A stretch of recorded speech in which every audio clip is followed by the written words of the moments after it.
Milord, मुल्जिम Raghu पे आरोप है कि इसने गांव की सड़क जो कि एक सरकारी संपत्ति है उसे नुकसान पहुंचाया। जज साहब ये सच कह रहे हैं। जज साहब ये आदमी पागल हो चुका है। जज साहब हमने अच्छे स्कूल और अच्छे अस्पताल मांगे थे, लेकिन इन्होंने हमें सड़क दे दी कि जाओ इस सड़क से जाओ और शहर जाके अपना इलाज कराओ, अपने बच्चों को वहीं पढ़ाओ।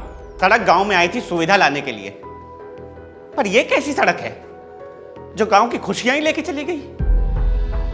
आज गांव के आंगनों में चारपाई पे बूढ़े बुजुर्ग अपने बच्चों की राह तक रहे हैं, जिन्हें ये सड़क गांव से शहर लेके चली गई।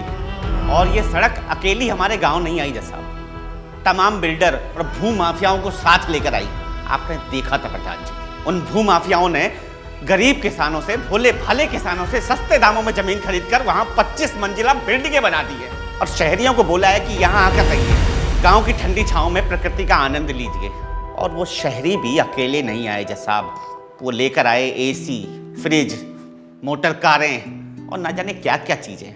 पानी का लेवल इतना नीचे जा चुका है कि हैंडपंप सूखे पड़े हैं, खेतों में हल नहीं चल रहे हैं, जमीनें बंजर हो चुकी हैं। जज साहब गाँव में साइकिलों की, घोड़ा गाड़ी की और बैलगाड़ी की चहल पहल थी, लेकिन आज गाँव में मोटर कार, मोटरसाइकिलों की गूंज है। गाँव अब गाँव रह कहाँ गए जज साहब? सारी जवान पीढ़ी तो जमीन बेचकर शहर जा रही है। किसी भी देश के लिए सड़क प्रगति का प्रतीक होती है और तुम सड़क को दोषी बता रहे हो। प्रगति का भी एक संतुलन होता है जज साहब। प्रगति दिशा दर्शन बदलती है, रूपरेखा नहीं। आज कोई भी अपने बच्चे को अच्छा आदमी बनाने के लिए नहीं, बड़ा आदमी बनाने के लिए स्कूल भेज रहा है। सफल होने की पहचान ये हो गई है कि किसने कितना पैसा कमाया है। जज साहब गांव के लोग तो भोले थे, कम में संतोष करने वाले लोग थे, पारिवारिक थे। इस सड़क ने उनको बदल दिया है। गुनहगार मैं नहीं हूं जज साहब, गुनहगार ये सड़क है।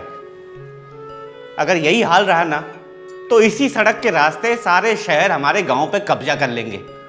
फिर नीम की ठंडी छांव, खेतों में चलते हल हम सिर्फ किताबों में पढ़ेंगे। भारत एक कृषि प्रधान देश था, ऐसी बातें कही जाएंगी।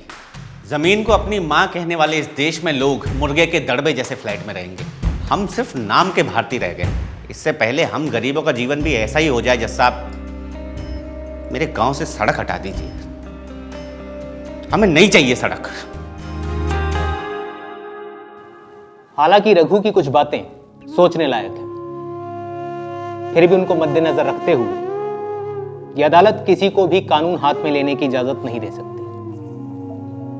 ये अदालत रघु को मानसिक अस्पताल भेजने का आदेश देती है। Court is adjourned.